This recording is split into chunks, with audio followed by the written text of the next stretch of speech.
Hello friends, मैं हूं चंद्रशेखर वर्मा। मैं अपना यूट्यूब चैनल CSB एकेडमी में आपका स्वागत करता हूं। आज हम लोग बात करने वाले हैं राष्ट्रपति से संबंधित महत्वपूर्ण प्रश्न जो एग्जाम व्यू से काफ़ी महत्वपूर्ण होते हैं और एग्जाम में बार बार पूछे जाते हैं, इसलिए आप इस वीडियो का अंतिम तक देखें। चलिए नेक्स्ट हम लोग पहला क्वेश्चन देखते हैं। संघ की कार्यपालिका निहित होता है। संघ की कार्यपालिका किसमें निहित होता है? तो राष्ट्रपति में निहित होता है। नेक्स्ट हम लोग देखते हैं नेक्स्ट प्रश्न, भारत में कार्यपालिका का अध्यक्ष कौन होता है? तो भारत में अध्यक्ष जो कार्यपालिका का अध्यक्ष होता है वो आपका राष्ट्रपति होता है। नेक्स्ट क्वेश्चन देखते हैं हम लोग, भारतीय संविधान के अनुसार भारत का प्रथम नागरिक कौन होता है? तो आपका भारत के जो प्रथम नागरिक होता है संविधान के अनुसार वो राष्ट्रपति होता है। नेक्स्ट देखते हैं, भारतीय सशस्त्र सेनाओं का कमांडर कौन होता है? तो सशस्त्र सेनाओं का कमांडर कौन होता है? तो आपका राष्ट्रपति होता है, लेकिन वर्तमान में इसके लिए एक पद रखा गया है जो CDS का पद रखा गया है और इसका जो प्रथम अध्यक्ष हैं वो विपिन रावत हैं। नेक्स्ट देखते हैं, राष्ट्रपति के चुनाव के पद के लिए अगर कोई विवाद होता है तो उसका किस न्यायालय के द्वारा समाधान किया जाता है? तो राष्ट्रपति के अगर चुनाव में किसी तरह दिक्कतें आती है तो उसका सर्वोच्च न्यायालय उसका निपटारा करता है और वो अंतिम होता है। नेक्स्ट देखते हैं, राष्ट्रपति का चुनाव किस आयोग के द्वारा किया जाता है? राष्ट्रपति का चुनाव किस आयोग के द्वारा किया जाता है? तो आपका ऑप्शन ए है सर्वोच्च न्यायालय, ऑप्शन बी है लोकसभा अध्यक्ष या निर्वाचन आयोग या संसद के द्वारा किया जाता है। तो राष्ट्रपति का चुनाव किसके द्वारा किया जाता है? निर्वाचन आयोग के द्वारा किया जाता है। नेक्स्ट देखते हैं, भारत का राष्ट्रपति का जो चुनाव होता है एकल संक्रमणीय से वो किस पद के लिए चुनाव किया जाता है? तो भारत का जो चुनाव होता है वो राष्ट्रपति का वो एकल संक्रमणीय राष्ट्रपति का ही चुनाव किया जाता है।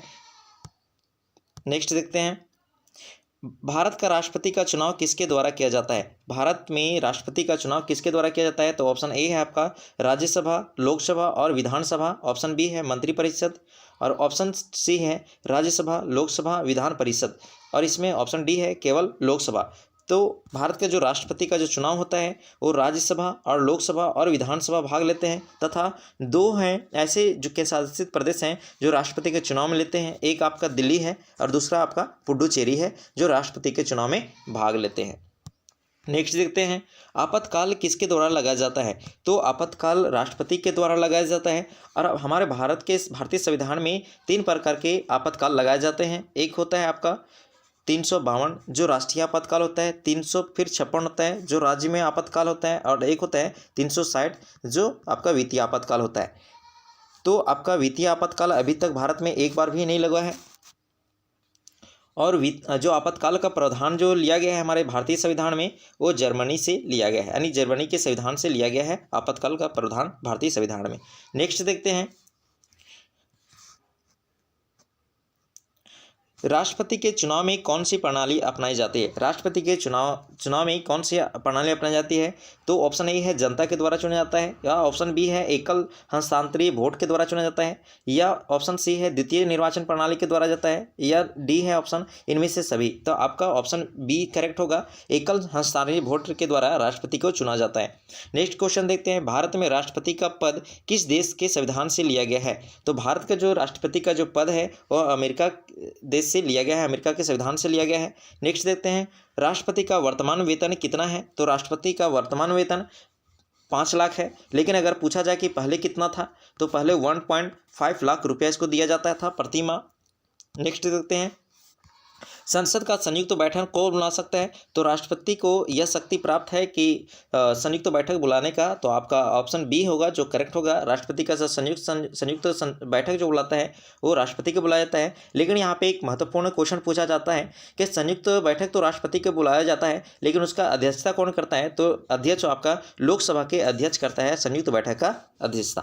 नेक्स्ट देखते हैं, राष्ट्रपति को किस अनुच्छेद के तहत किसी भी व्यक्ति को फांसी या सजा या उसका दंड को कम कर सकता है? तो अनुच्छेद वो आपका यानी कि अनुच्छेद 72 जो बताता है क्षमादान बताता है, यानी कि राष्ट्रपति आपको अनुच्छेद 72 के तहत आपको फांसी की सजा या आपका जो दंड है उसको कम करा सकते हैं। नेक्स्ट क्वेश्चन देखते हैं, राष्ट्रपति पर महाभियोग लगाया जाता है। राष्ट्रपति पर महाभियोग लगाया जाता है किस अनुच्छेद के लगाया जाता है? तो ऑप्शन ए आपका 72 है, ऑप्शन बी है 75 है, ऑप्शन सी है 60 है या ऑप्शन डी है आपका 71 है।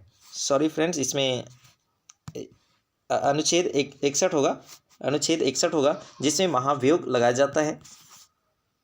इसमें ऑप्शन कोई भी नहीं है। अनुच्छेद 61 याद रखिएगा कि अनुच्छेद 61 के तहत राष्ट्रपति पर महाभियोग लगाया जाता है।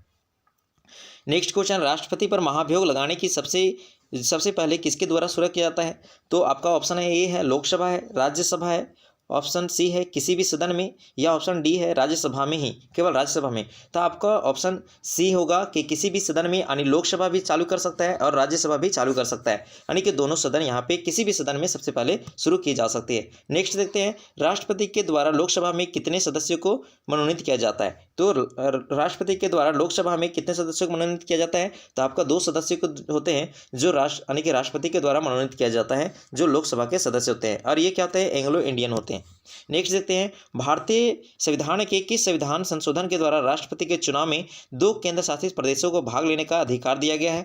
तो आपका वो 70वां संविधान संशोधन था, जिसके तहत दिल्ली और पुडुचेरी को भाग लेने का अधिकार दिया गया। नेक्स्ट देखते हैं, भारत के प्रथम राष्ट्रपति का चुनाव किसके द्वारा किया गया था, या चुनाव किसके द्वारा किया गया था? तो आपका निर्वाचन मंडल है ऑप्शन ए, ऑप्शन बी है आपका संविधान सभा, ऑप्शन सी है विधानसभा, ऑप्शन डी है इनमें से कोई नहीं। तो आपका संविधान सभा के द्वारा इनको राष्ट्रपति के चुन लिया गया था। पहले राष्ट्रपति थे जो डॉक्टर राजेंद्र प्रसाद बने और सबसे लंबे कार्यकाल तक रहे, 12 वर्ष तक राष्ट्रपति के पद पर रहे। नेक्स्ट देखते हैं, राष्ट्रपति बनने के लिए न्यूनतम उम्र कितनी होती है? ये एग्जाम में बार बार पूछा जाता है, भले लगता होगा इजी क्वेश्चन है, लेकिन एग्जाम में बार बार दोहराया जाता है। तो राष्ट्रपति बनने के लिए जो उम्र होती है राष्ट्रपति के लिए, वो आपका 35 वर्ष होनी चाहिए।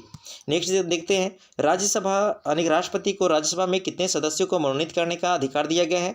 तो आपका 12 जो सदस्य होंगे, जिसने कला या खेल या फिर फिल्म जगत में या फिर समाज सेवी के क्षेत्र में अपना अपना कृतियों को उजागर किया हो, उसी व्यक्ति को भारत के राष्ट्रपति के द्वारा 12 व्यक्तियों को राष्ट्रपति के द्वारा राज्यसभा में मनोनीत किया जाता है। नेक्स्ट देखते हैं, राष्ट्रपति अपना त्यागपत्र किसे देता है? एग्जाम भी उसे बार बार पूछा जाता है ये क्वेश्चन, इसलिए आप लोग ज़्यादा याद रखें। देखिए, राष्ट्रपति का जो होता है, राष्ट्रपति अपना त्यागपत्र उपराष्ट्रपति को देता है, और उपराष्ट्रपति त्यागपत्र राष्ट्रपति को देता है, यानी कि यहाँ पे दोनों एक दूसरे पर, यानी कि अपना एक राष्ट्रपति उपराष्ट्रपति देता है और उपराष्ट्रपति राष्ट्रपति को देता है। नेक्स्ट देखते हैं, राष्ट्रपति को कौन शपथ दिलाता है? राष्ट्रपति को कौन शपथ दिलाता है? तो राष्ट्रपति को ऑप्शन ए है आपका उपराष्ट्रपति, ऑप्शन बी है सर्वोच्च न्यायालय के मुख्य न्यायाधीश, या ऑप्शन सी है उच्च न्यायालय के मुख्य न्यायाधीश, या ऑप्शन डी है प्रधानमंत्री। तो यहाँ पे आपका आंसर होगा बी करेक्ट होगा। जो सर्वोच्च न्यायालय के मुख्य न्यायाधीश होते हैं, वो क्या करते हैं? राष्ट्रपति को शपथ दिलाते हैं। नेक्स्ट क्वेश्चन देखते हैं, राष्ट्रपति को किस अनुच्छेद के तहत सर्वोच्च न्यायालय के मुख्य न्यायाधीश के द्वारा शपथ दिलाया जाता है? तो आपका अनुच्छेद कितना होगा? 60 होगा, जिसके तहत सर्वोच्च न्यायालय के मुख्य न्यायाधीश जो होते हैं वो राष्ट्रपति को क्या करते हैं? शपथ दिलाते हैं। नेक्स्ट क्वेश्चन देखते हैं, राष्ट्रपति अपना त्यागपत्र दे दे तो उपराष्ट्रपति राष्ट्रपति पद के लिए कितने दिनों तक अधिकतम कार्य कर सकते हैं? यानी कि कार्यवाहक राष्ट्रपति कितने दिन तक कार्य कर सकते हैं? तो आपका 6 माह के लिए क्या होता है? राष्ट्रपति के पद पर वो काम करते हैं, और राष्ट्रपति के पद जब काम करते हैं तो उनको राष्ट्रपति के द्वारा भत्ता और जो भी होती सुविधाएं वो राष्ट्रपति के द्वारा दिया जाता है, और राष्ट्रपति का जो वेतन होता है वो संचित यानी कि केंद्र के संचित निधि से दिया जाता है राष्ट्रपति का वेतन। थैंक यू फ्रेंड्स, अगर मेरा वीडियो अच्छा लगे तो लाइक कर दीजिए और मेरा चैनल को सब्सक्राइब कर दीजिए। Thank you friends.